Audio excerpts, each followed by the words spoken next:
पशुपालक भाइयों, ये जो मौसम चल रहा है, ये बरसात के मौसम में जो है तापमान और आर्द्रता दोनों ही पशुओं पे कई तरह के विपरीत प्रभाव डालते हैं।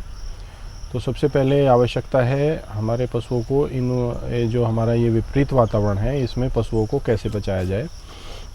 जहाँ तक सबसे महत्वपूर्ण बात है इसमें, जब तापमान और आर्द्रता ज़्यादा होते हैं या जिसको हम रिलेटिव ह्यूमिडिटी इंडेक्स कहते हैं, जब 70 से ऊपर पहुंच जाता है तो ये हमारे पशुओं के जो पोषण हैं उसको प्रभावित करना शुरू कर देता है।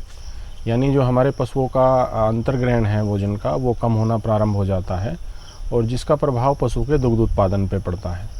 तो यहाँ ये ध्यान रखने की आवश्यकता है कि पशुओं को हम इस मौसम में कैसे बचाएं। तो सबसे पहले तो जो हमारी पशुशालाएँ हैं उनमें हम इस प्रकार का प्रबंधन करें कि हमारे पशुओं को इस तरह के विपरीत वातावरण से बचाया जा सके।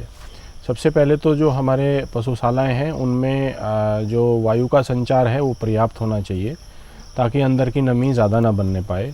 क्योंकि पशु जो है जब तापमान ज़्यादा होता है तो उसकी श्वसन गति बढ़ जाती है, जिससे क्या होता है कि पशु के श्वास के माध्यम से वो अंदर की गर्मी को बाहर निकालता है और पशु की जो इस तरह से जो पशुशाला में नमी बढ़ती है उससे पशुशाला की आर्द्रता बढ़ती हुई चली जाती है।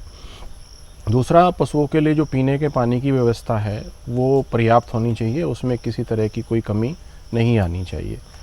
और सबसे बड़ी बात है कि जो हमारे पशुओं को पीने का पानी उपलब्ध होता है वो साफ़ स्वच्छ हो, और इसके अलावा जो उसका तापमान है वो भी ज़्यादा नहीं होना चाहिए, जिससे पशु के तापमान को नियंत्रित करने में सहायता मिलती है। इसके अलावा जो हम अपने पशुओं को दाना या चारा जो भी खिलाते हैं या चारा खिलाते हैं, विशेष तौर से मैं कहना चाहूँगा जब हम भूसा पशुओं को खिलाते हैं तो हमें प्रयास ये करना चाहिए कि वो भूसा हम जो है दिन के बजाय रात्रि के समय खिला लें। उससे क्या होगा कि रात्रि का जो तापमान होता है वो थोड़ा कम होता है, जिससे पशुओं के तापमान नियंत्रण करने में सहायता मिलती है। ये कुछ सामान्य प्रक्रिया हैं जिसके द्वारा हम पशुओं को इस तरह विपरीत वातावरण से बचा सकते हैं। इसके अलावा जो इस विपरीत वातावरण में पशुओं में कई एक तरह की बीमारियां आती हैं। विशेष तौर से मैं कहना चाहूँगा कि पशुओं में जो परजीवी की समस्या होती है वो इस मौसम में ज़्यादा होती है। और परजीवी, जैसा किसान भाई हमारे जानते भी हैं, कई तरह के परजीवी हमारे पशुओं को प्रभावित करते हैं। उसमें कुछ अंत्य परजीवी होते हैं, कुछ बाह्य परजीवी होते हैं। अंत्य परजीवियों में जो है आंतों में पाए जाने वाले हैं, खून में पाए जाने वाले हैं, और इसके अलावा जो पशुओं का लीवर हमारे होते हैं उसमें भी जो पाए जाते हैं। इसके अलावा जो पशुओं के बाहर पाए जाते हैं, जिसको हम सामान्यतः जुएँ या किलनी के नाम से जानते हैं, वो पशुओं में बाह्य परजीवी के रूप में पाए जाते हैं। इनका प्रभाव क्या होता है कि ये पशुओं के जो पोषण हैं उसको प्रभावित करते हैं या पशुओं का खून चूसते हैं, जिससे क्या होता है कि पशुओं में खून की कमी हो जाती है और पशुओं का उत्पादन क्षमता कम हो जाती है। एक तरह से कहें कि पशुओं की जो ऊर्जा है जो वो पोषण के माध्यम से लेता है, उसको ये सूक्ष्म जीव अपने भोजन में ले लेते हैं और पशु की आवश्यकताएं कम हो जाती हैं। इसके अलावा ये पशुओं में कई तरह के कीटाणुओं का भी वाहक करते हैं, जिससे कि कई तरह की बीमारियां पशुओं में हो जाती हैं। ये कई तरह के कीटाणुओं को पशुओं के खून में छोड़ सकती हैं, जिनमें प्रोटोजोआ से होने वाली बहुत सारी बीमारियां हैं, एनाप्लाज्मोसिस, बेबेसियोसिस, इसी तरह से ट्रिपनासोमियोसिस। तो ये कुछ ऐसी बीमारियां हैं जो पशुओं में, जिसको हम सर्रा कई नामों से जानते हैं, इस तरह की बीमारियां हैं। तो ये पशुओं में मृत्यु दर को बढ़ाती हैं और पशुओं की उत्पादन क्षमता भी प्रभावित करती हैं। तो इनको रोकने के लिए सबसे पहले आवश्यक है कि आप अपने पशुओं को नियमित रूप से कीड़े मारने की दवाई आप अवश्य दें। और विशेष तौर से ये ध्यान रखें कि जो कीड़े मारने की दवाइयाँ हैं वो कई तरह की उपलब्ध हैं, जो पशु के शरीर पे भी लगाई जाती हैं और पशुओं को इंजेक्शन के रूप में भी दी जाती हैं कुछ दवाइयाँ। और इसके अलावा कुछ ऐसी होती हैं जो पशुओं के रीढ़ की हड्डी पे भी डाली जाती हैं।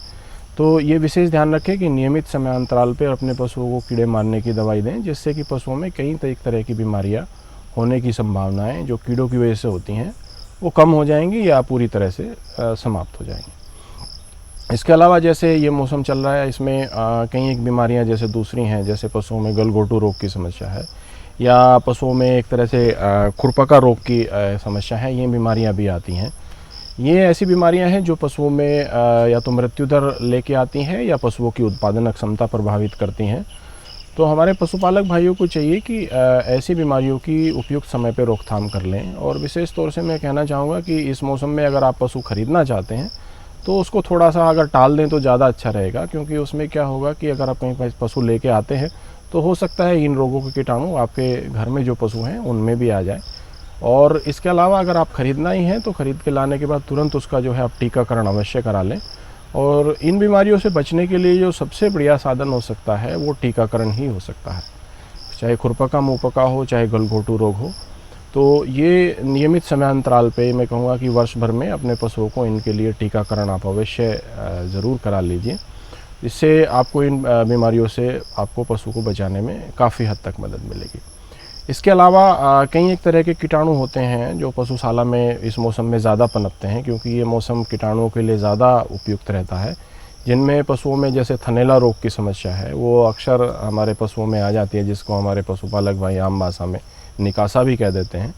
इसमें पशुओं के थन प्रभावित होते हैं और विशेष तौर से जो पशुओं का दुग्ध उत्पादन है, जब पशु हमारा ज़्यादा दुग्ध उत्पादन कर रहा होता है उस समय ये थनैला रोग की समस्याएं ज़्यादा आती हैं।